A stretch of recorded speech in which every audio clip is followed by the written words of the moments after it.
Hi guys, welcome back to my channel. This is going to be the tutorial that's going to show you how to make this In Stitches crochet top pattern.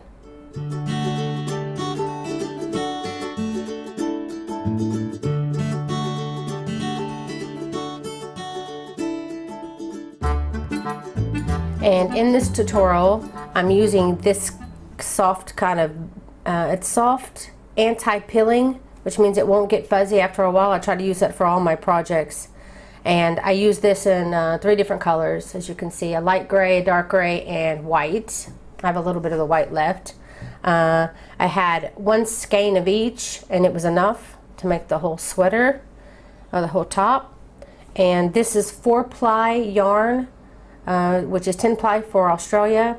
And also I used a 4mm hook, which is a size G hook for the US. I went ahead and I made several of these strips to go around my daughter. It took what looks like 8 total, so like 4 fit her on the front, and then I started doing the other 3 and I tried it around her, and it looks like it's going to fit perfectly. But she's a 10-year-old girl. If you want something that's for a bigger person, then you can always make adjustments with the length of how big you make the strip and also how many of the strips you make. And I'm not going to go into this tutorial how to make the strips because I have an Afghan that I made that shows you exactly how to make this, and I have a pictorial tutorial pattern, everything already done on this. So I'm going to go ahead and refer you to that video. I'll have the link down below. Make your strips as long as you want. I made mine 1, 2, 3, 4, 5, 6, 7, 8, 9, 10, 11, 12, 13, 14, about 14 sections. And the only difference between the Afghan, other than the size, is I only did 1 time around the outside. So in the Afghan, I think I do it 3 times around. So only do it 1 time. And I'm going to show you how I was sewing this together. So go ahead and grab your hook and your yarn. Once you got all your pieces made, remember where it is on the video here, and I'll show you how to sew your pieces together. So I am going through the holes starting here on the very end. Each section has you know, 5 double crochets here, 5 double crochets here, and on each side there's a hole. I'm using this hole, the first hole before and after the end section, to start my sewing. So I'm going to go ahead and put my hook into the very first one here, this one, and I'm going to slip stitch to attach my color. Now the reason why I say it doesn't matter, it can be one off whether you have 14 or 12 or 13, something like that. It can be, if you have 13 and you go 1 less or 1 more through the pattern, it's okay because it can still work out. It doesn't have to be perfectly exact. So once you got your yarn attached to the loose one, go ahead and chain 3. Then find that same end of the hole here, this one right here. Put your hook through it, and you're going to slip stitch that on there, and then chain 3. And now we're going to be skipping back and forth from one piece to the other. So we just put one on this piece, so now we're going to find the next hole up on this one. So this is where we were before, and now we need to move over to the next hole and slip stitch your yarn in there, and then again chain 3, find the next hole on the next project, on the other strip, and slip stitch, and then chain 3, find the next hole here to slip stitch in. You're going to keep doing that. Chain 3, find the next one, slip stitch. Okay, this next hole is the last hole on this strip, because see, this is my ending now. So I'm going to chain 3, and this one actually has 2. It has 1 here, and then this is the ending strip right here. So what I did before was just slip stitch into that one, chain 3, go back into the same stitch that I just did previously, so you have 2 in there. Then I chained 3, then I went into that final, there it is, the final section here. So if you wanted, it's not very noticeable. I mean, I had to do this a few times. I didn't count the rows as I did them. I just tried to measure them up as best as possible and do a sewing method that didn't need to be exact. I think if I skip this one, see what that looks like. It doesn't look bad. So get that out of the way. So I guess there is an option to just skip it and let the part be bigger or wider there too. And then I'm going to go ahead and just slip stitch and cut my yarn. Because I know people have a difficult time making pieces of clothing like this in sections. So I'm trying to do it as easy as I can, where nothing really has to be perfect or exact. Lots of room to make mistakes. Okay, so I'm going to find the correct one I needed on this side, because now I'm going to close my circle. So I'm going to slip stitch on this side, chain 3, find my other hole here. Let's see, these are my 2 end pieces, so this is my first hole after that. So I'm going to slip stitch in that and chain 3. Now I just attached it on that part, so I'm going to go back on this strip. Then I'm going to again go back and forth on my strip, and I'll bring you back here when I get done. Okay, I'm just finishing up sewing on my end here. I'm almost to the end. Oh, cool. Actually equaled up that time perfectly. Let's go ahead and just close this off. I'm kind of designing it as we go. I want to get it on film because once I get that section done, it'll be done. I won't be able to show you. So I guess I'm going to go ahead and attach my yarn here in one of the middle sections of the end and just do 1 single crochet in each stitch. It's going to give us our base, and since there's 3 chains, I'm going to go ahead and put 3 single crochets just to try to keep it the same all the way around. And if I need to adjust it by 1 or 2 stitches to make it an even number, it's not that big a deal at all.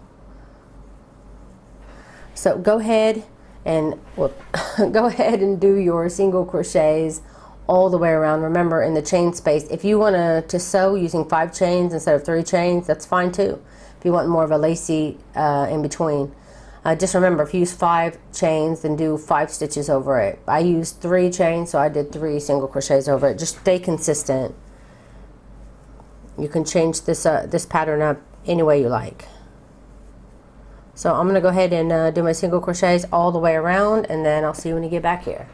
And just in case you're wondering if I'm putting a slip stitch in the same stitch as the chain connection here, I'm not. I'm skipping past where I'm actually done the attachment to the chain, and I'm just chaining on the chain itself.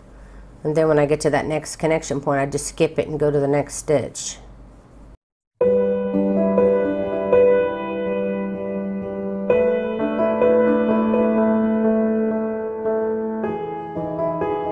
Okay, I just got to the end of my row and I counted my stitches and I have an odd number, so to even it out, I'm gonna, in this very last stitch, go ahead and do a single crochet in that very last stitch.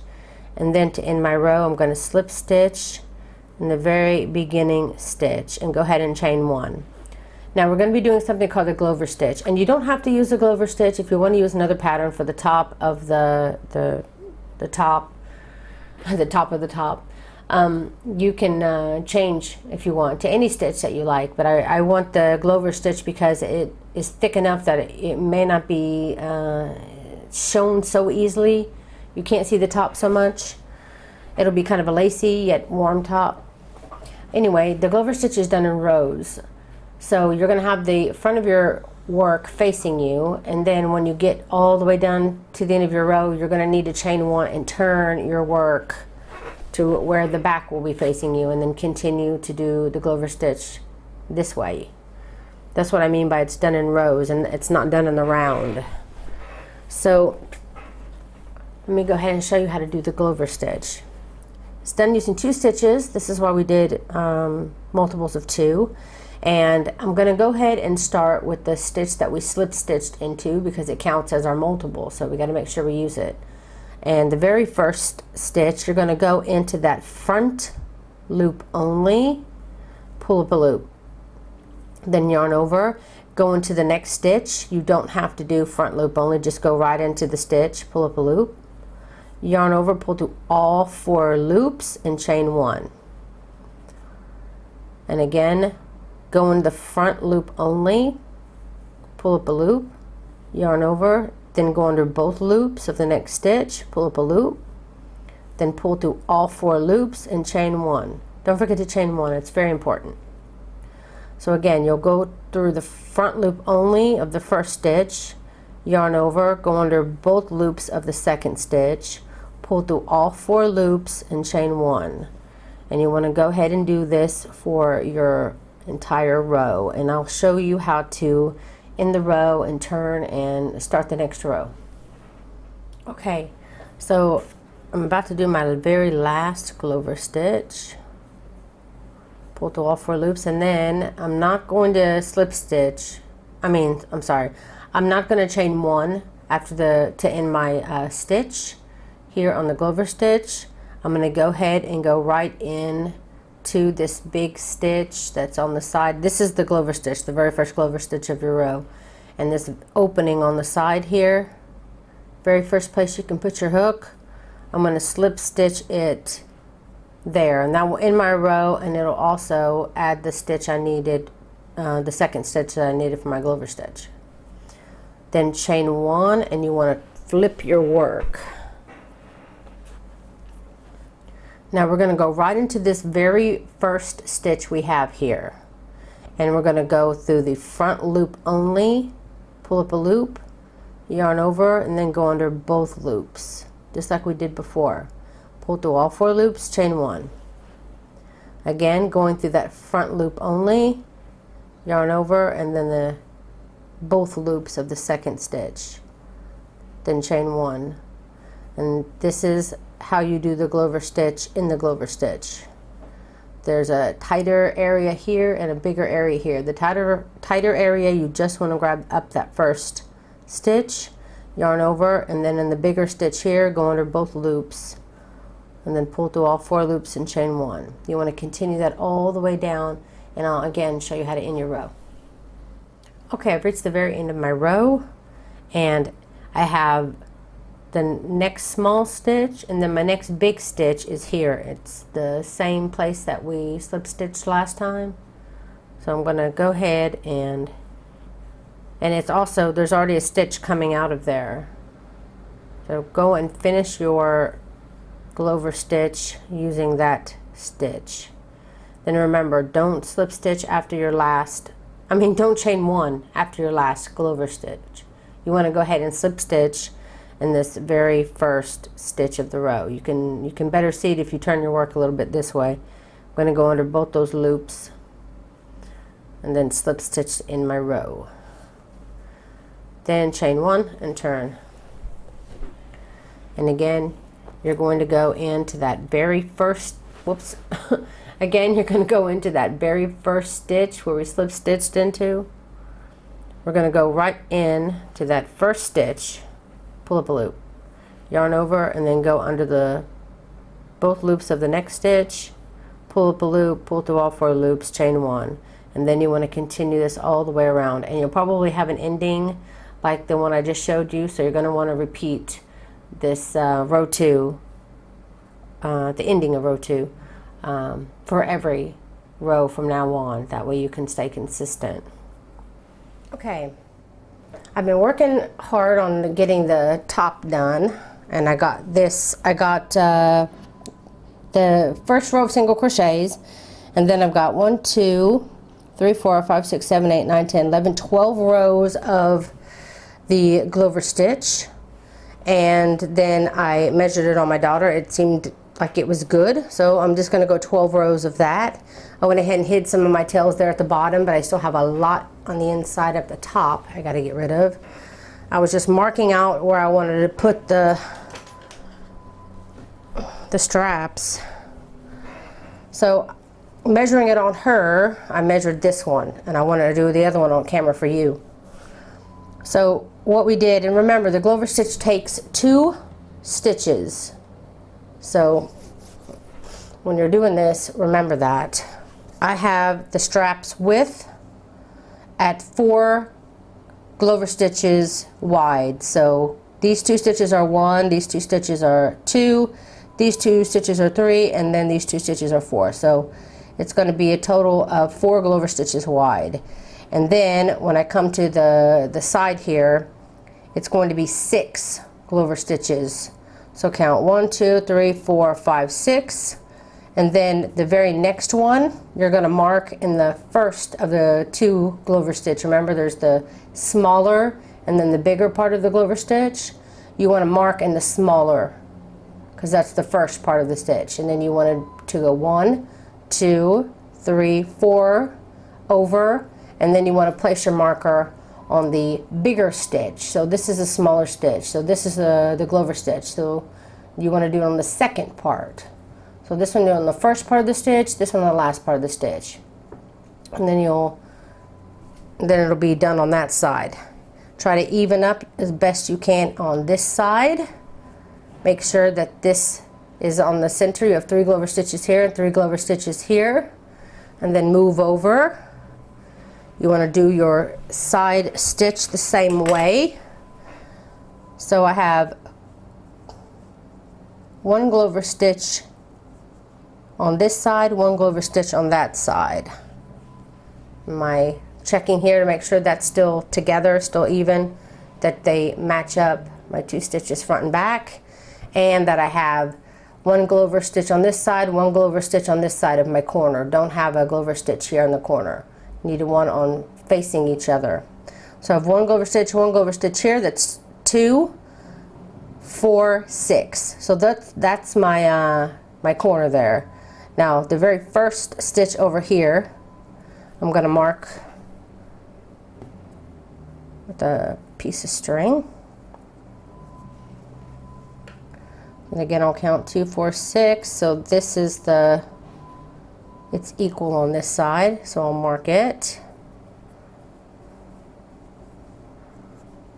And now from this stitch, and just make sure that I had the right, wait. 1, 2, 3, 4, 5, 6. Okay. So this is 1, 2, 3, 4. This is going to, and we need to do 4. So 1, 2, 3, 4. This is the 4th, and I'm going to mark it into the furthest over. So this is at the beginning of the Glover stitch here, and then this is the second part, the end of the Glover stitch here. And then we'll match this up as well. 1, 2, 3, 4. This is the 4th, 1 over. And I will mark it as well. Okay, sorry about that. Okay, so I'm going to go ahead and attach my yarn right here where my first marker is. Slip stitch to attach your yarn. You can use a different color here for the strap if you want. I don't like how that attached. And then go ahead and chain 1. Then go into the front post only of the stitch you just did. It's going to be kind of difficult to grab it, but do it. Yarn over and then go under both loops of the next, pull through all 4 loops and chain 1. We're doing the Glover stitch again. Should only be 4 of them. So we can make quick work of it. Okay, chain 1 and turn. Come on, yarn, what are you doing here? Acting crazy. Okay, and you turn your project. And then again, this very actually, when you do the Glover stitch in a row like this, when it's an actual row, at the end, your very last clover stitch, before you turn, you'll actually have to do a chain of 2. Then turn. So not the first chain, but the second chain. You'll go in to only one of the loops of it, pull up a loop, yarn over, go under both loops of the stitch. Pull through all 4 and chain 1. Now we just make quick work of these next ones.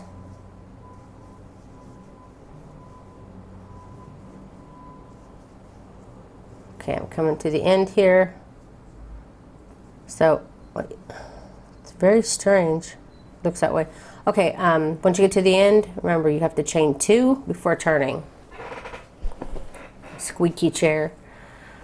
So again, you don't use the first stitch. You go into the second chain, go only through 1 loop, pull up a loop, then yarn over, go into both loops of the next. And you're going to continue to do this until you've reached your desired width. I mean width, you know, how long you want your strap.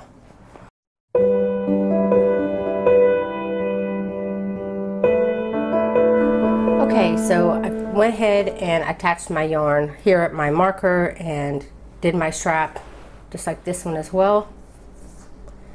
And now I want to sew it on.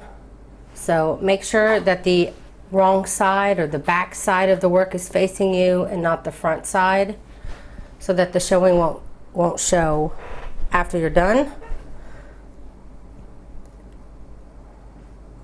So I'm going to go through where my marker is. I think I'm going to go ahead and just take my hook off, insert it there where my marker is, and then through the loop. Then I'm just going to slip stitch that loop up. I'm going to go ahead and chain 1. Okay, now I'm going to line up my strap to my next marker here. And then I'm going to go under the loops of 1 stitch on the dress, and then it's equal stitch on the strap, and I'm just going to slip stitch. And don't slip stitch too tightly, because then it'll pull. So I'm kind of pulling up my loop a little bit before I do my next sew, because I don't want it to be too tight.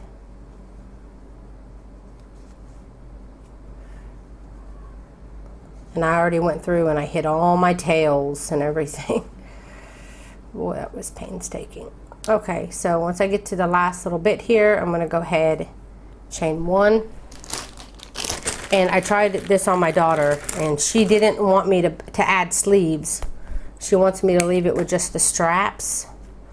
So I told her okay, but I went ahead and I lined it with a different color. I have a gray color there in the end, which I also did with the Glover stitch. So now that I've got this attached, I'm going to go ahead and take off my markers, and then I'll show you how to start the border here.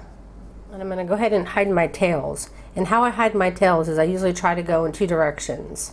So I'll go down a stitch, a few stitches using my tapestry needle, and go one way. And then I'll go back using other stitches, but going back the way I just came, so that it won't slip off. And then I always pull my material, because when you cut your yarn, you can guarantee that when somebody goes to wear this garment, it's going to stretch. So you want to go ahead and stretch it before you cut it, just to make sure there's less of a chance that it's going to come loose. It doesn't really matter. You can see let me move this out of the way. Okay. So I'm going to go ahead and flip this back over. My microphone cord showing here. Okay. So I'm going to go ahead and do, I don't know if I'm going to do it in the middle. I kind of like that's white. So I think I'm just going to do it on this side. But you can feel free to do whatever you want. I also went ahead and grabbed a bigger size hook when I did the other side. I didn't do it on purpose, but I'm just going to go ahead and grab this one just because it's close. And it's a 5mm hook. One of my older 5mm hooks. Gonna leave a tail before I make my loop so I can sew this in the tapestry needle just like I showed you before. And I'm going to start on not the very corner space. Oh, I should probably get close now. I'm not going to start in the very corner space. Whoa, this way. I'm going to go to the one beside it, but it doesn't really matter. Just as long as it's kind of a small stitch here, but on the side stitches it's going to be different. Those are the side stitches of the Glover stitch, so it's going to be a lot more difficult. This is a big stitch, this is a small stitch. I think I'm going to go ahead and start here in the small stitch, going in only the front loop only, because I want to do the Glover stitch. So I'm only going through the front loop. I'm going to pull up a loop, then yarn over, go into the next stitch, under both loops of the next stitch, pull up a loop, and then pull through all 4 loops. And chain 1. And then I'm just going to go into the very next place. Pull up a loop, yarn over, find another place, pull up a loop, pull through all 4 loops, and chain 1. Now it gets to be a bit tricky because it's thicker in some spots than others, but you don't want to leave too much of a gap. So if you can find a place on the side somewhere to pull up a loop, yarn over, and then now I got that big old space I can use. The trick is to basically just not to have too much of a space as you're going around, because you don't want it to look weird at the end. Those spaces can show.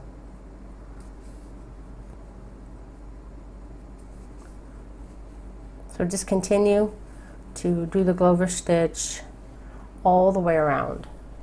Okay, I'm finishing my very last Glover stitch on this side. Then I'm not going to chain 1, I'm just going to slip stitch into the beginning stitch and chain 1. Cut my yarn. Oops. And there it is. It is done. She's going to be so happy when she gets home and she sees I finally finished this. That's it. Like I said, I don't think I'm going to put one here. I don't know. I'll put it on her, and if she wants it there, then I can add it really easily. She saw it last night and she was like, oh my god, it's so cute. It's like a little dress. But it's a shirt. It's like a shirt sweater dress thingy. I don't know what to call it. Well, that's it, guys. Thank you so much for watching. If you want to always be notified whenever I release a new tutorial, you can go to my main YouTube page and hit that bell button, and it'll always notify you whenever I release a new tutorial. Also, I have a group on Facebook called Crochet for the Masses, where we like to share projects that we're working on or just got done with, or to ask questions. I really hope that you'll come and be a part of the group. You can find that link down below. So that's it, guys. Thank you so much for watching.